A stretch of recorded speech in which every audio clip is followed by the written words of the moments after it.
This is People and Their Poems, a podcast about the poems that make a difference in our world. In each episode, writer and educator Sandy Carlson talks with a person who has been influenced by poetry and become a poet or a supporter of this literary form. Stay tuned.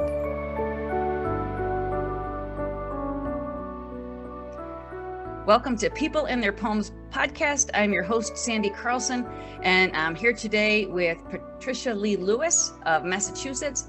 She has led more than 70 creative writing and yoga retreats in 10 countries and hundreds of creative writing workshops and retreats in the U.S., mostly at Patchwork Farm Retreat on a little mountain in West Hampton, Massachusetts. Patricia holds a BA from Smith College and an MFA from Vermont College of Fine Arts in Poetry. She has published an award-winning chapbook of poems, A Kind of Yellow, as well as High Lonesome, a full book of poems. Other publications include a variety of featured articles and photographs on inner and outer experiences as a traveler and individual poems in a variety of journals and anthologies over the years. You can learn more about Patricia at her website, writingretreats.org, and her books are available on Amazon. Welcome to the podcast, Patricia. Thanks for joining us this morning. Thank you so much, Sandy. It's great to be here. We are in adjacent states and really not that far away from one another. But isn't it great we can meet each other this way? It's become a real central part of your work as a poet laureate, creating community through in person, but also on Zoom. So thank you.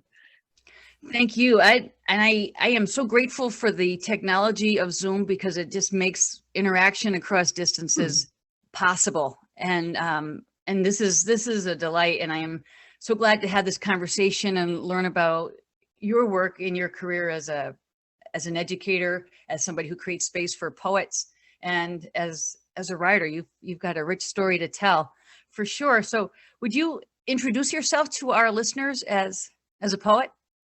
What has your experience of poetry been over the years? I started out life loving nursery rhymes and little songs, little lullabies. And my mother was a singer and my daddy was a preacher. So music and language were always there in our house, I suppose. And in public too, listening to my daddy preach. But I loved from the very beginning the old English poems that rhymed and went on with rhythms, iambic pentameter everywhere. So it was easier to memorize and all of that. But I didn't really write any poetry until I think I was at Cornell as an older undergraduate student with 3 kids.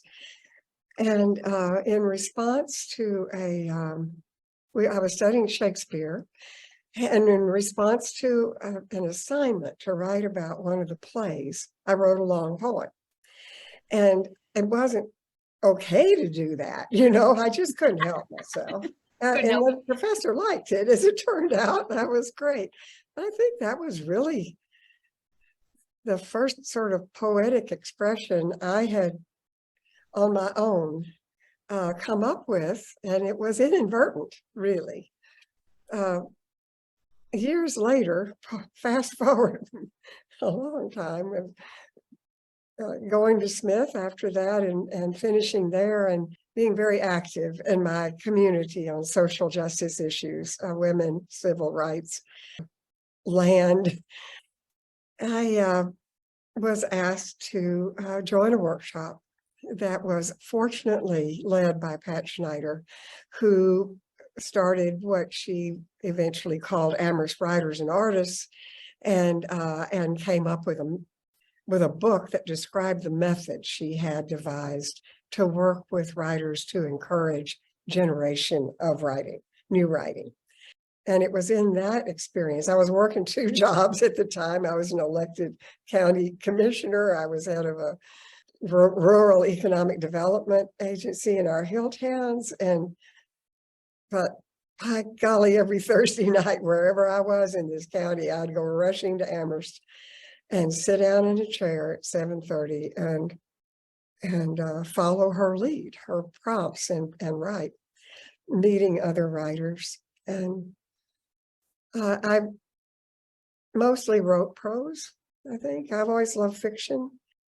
But somehow, I think it was because Pat used poems as prompts a lot. I began hearing them differently. And some of the poems were experimental. I went on to work one summer to earn enough. I was living in a tent at the Omega Institute to earn enough time to take a week-long course with Carolyn Forché in experimental poetry. And it absolutely lit my fire. I was fascinated by what happens when you put odd things together in any way. And I was writing nonfiction travel pieces. I was traveling already, taking writers places.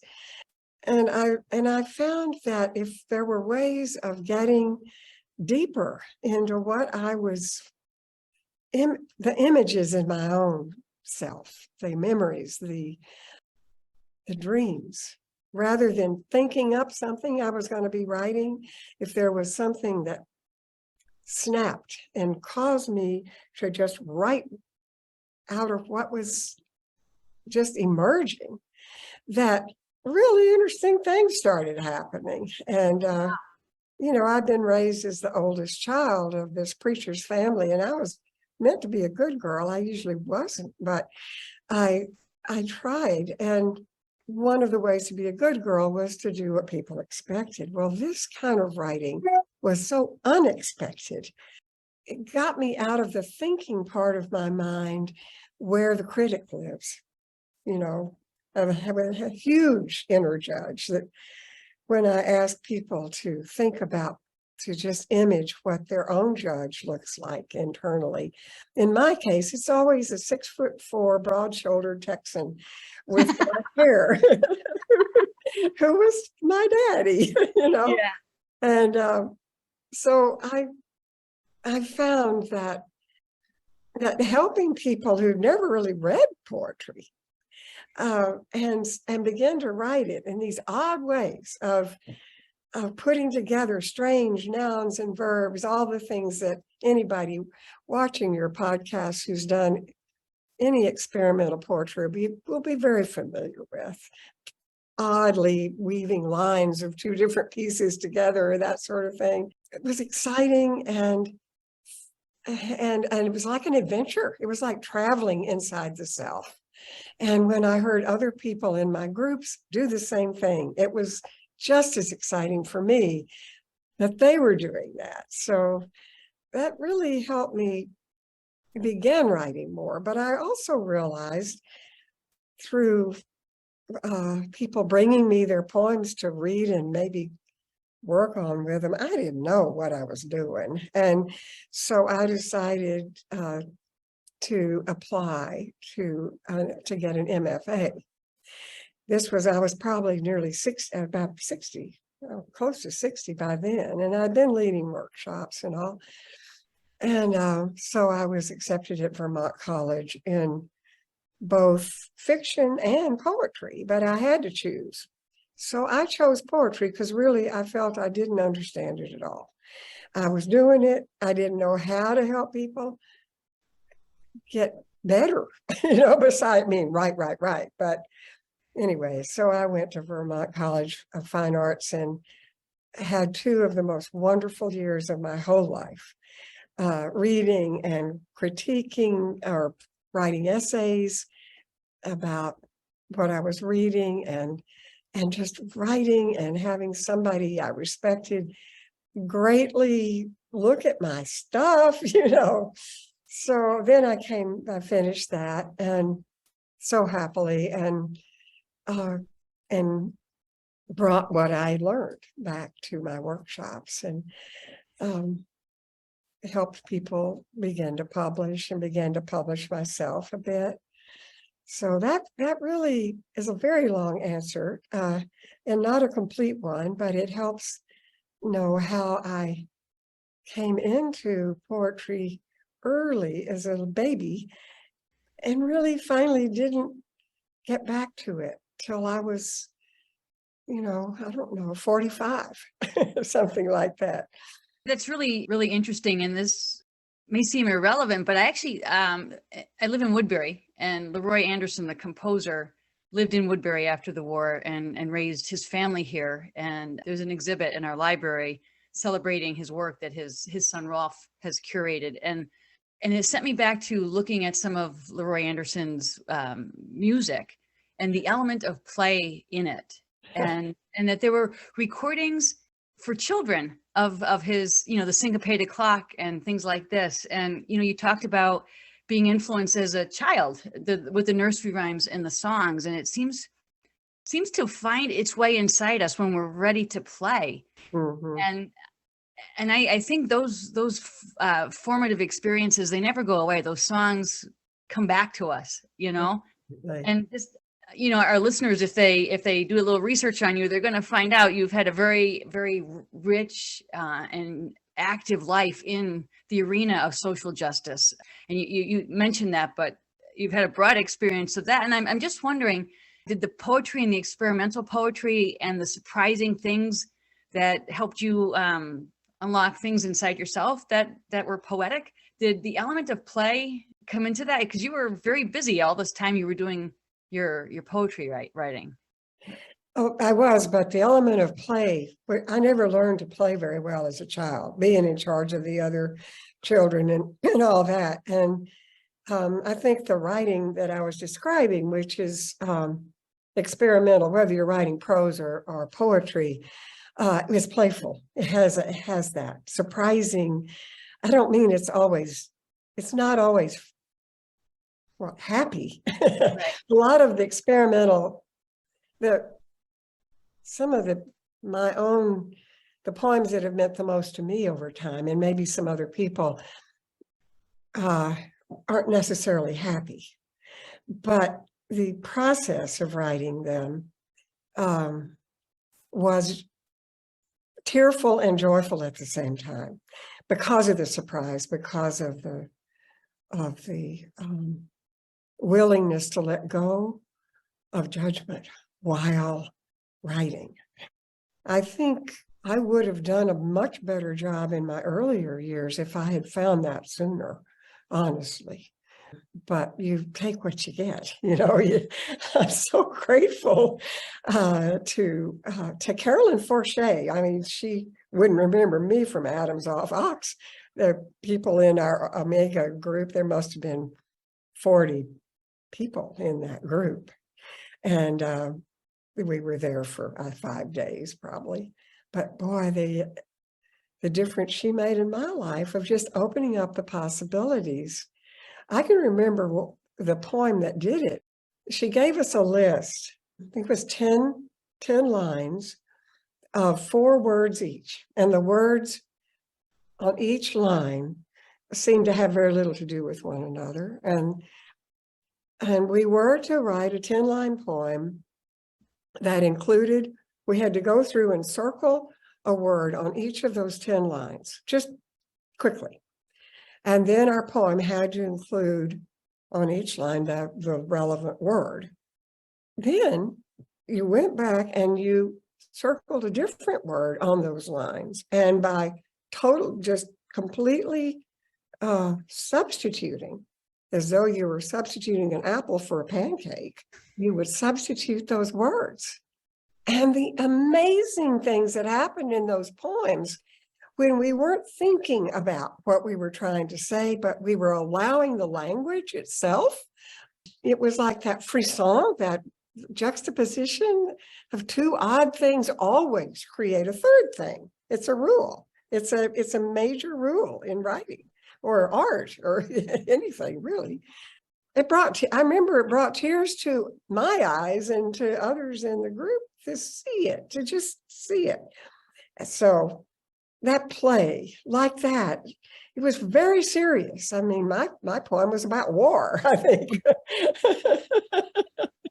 But it was just a great experience that I obviously have never lost all these many years. And that was 1990.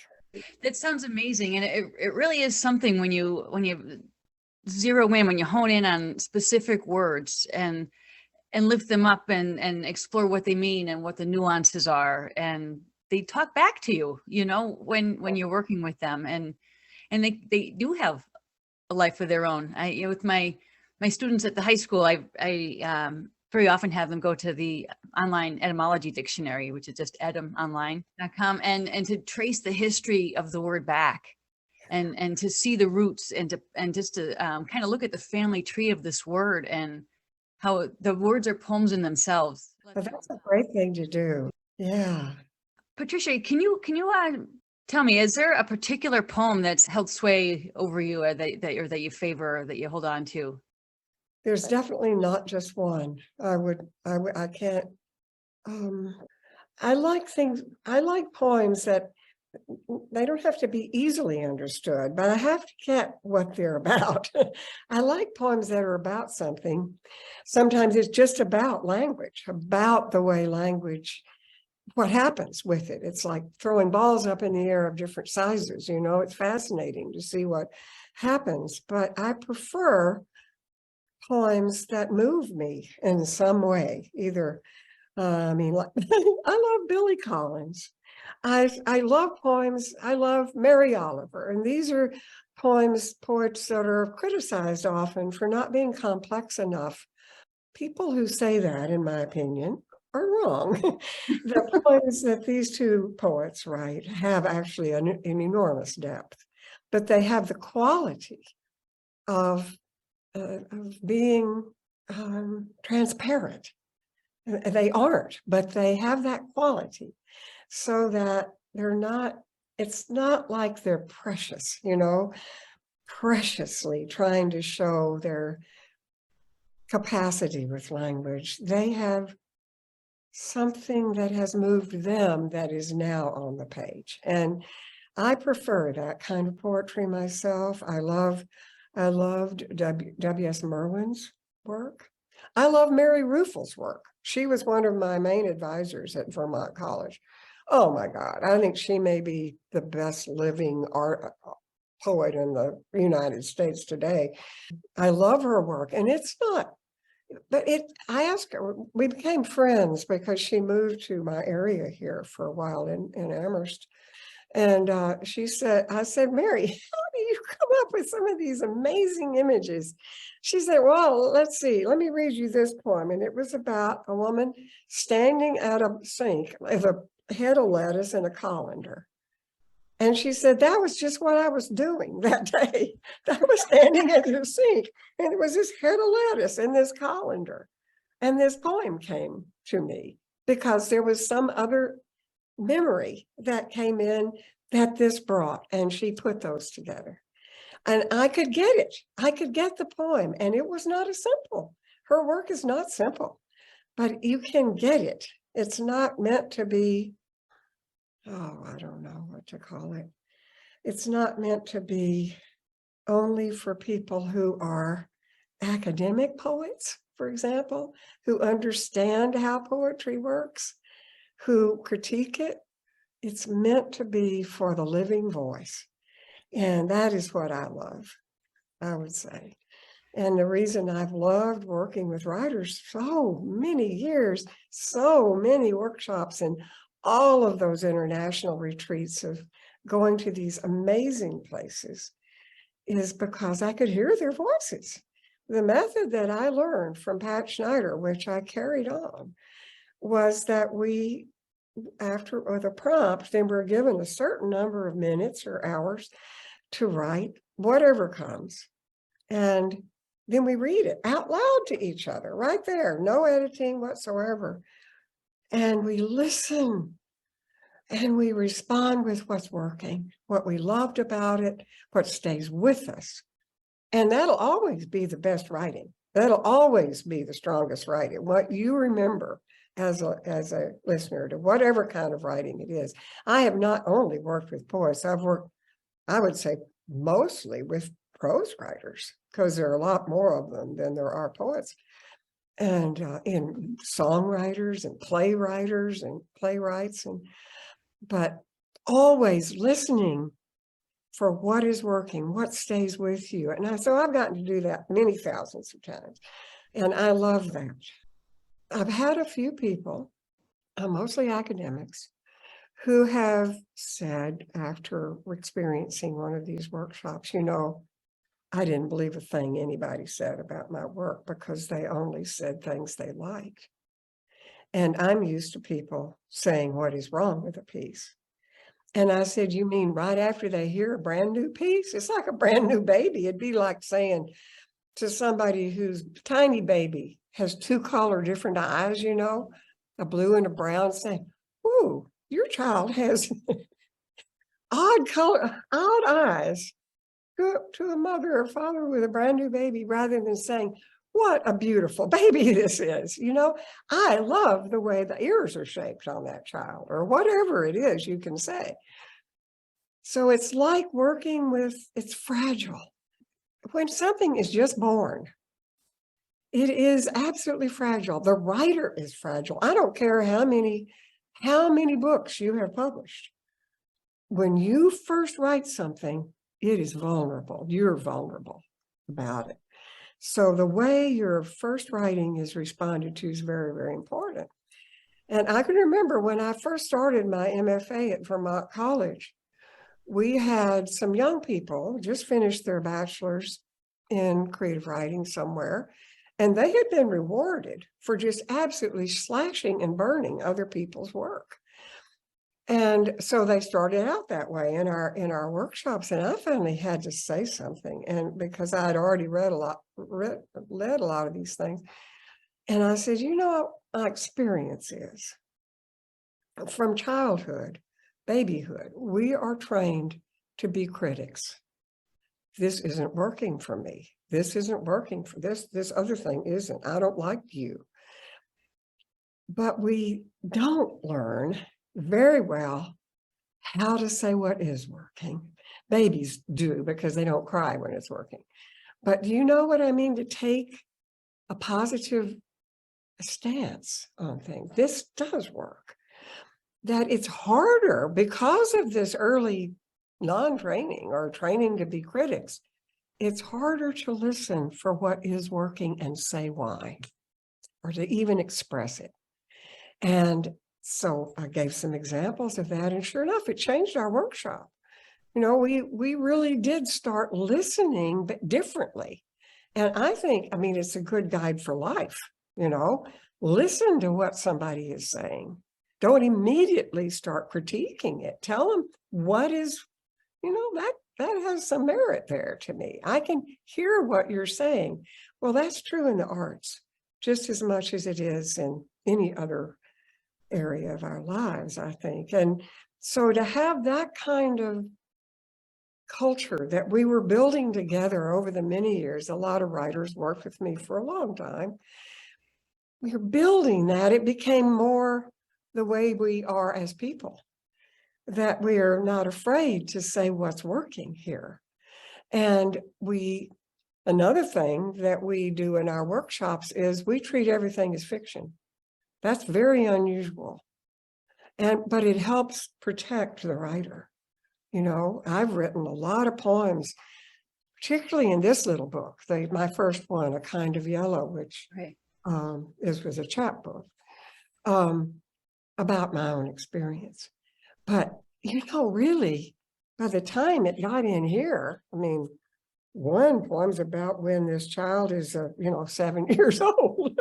By the time it becomes a poem, it is fiction. It may have a couple of things that somebody would say, well, that was your experience, but it's not. It says, talk about the narrator of the piece, not you, not me, is enormously helpful. Well, that's helpful in life also, to listen, to acknowledge what people are saying as their stories, not exactly what happened before they walked through into this room, but their story about it.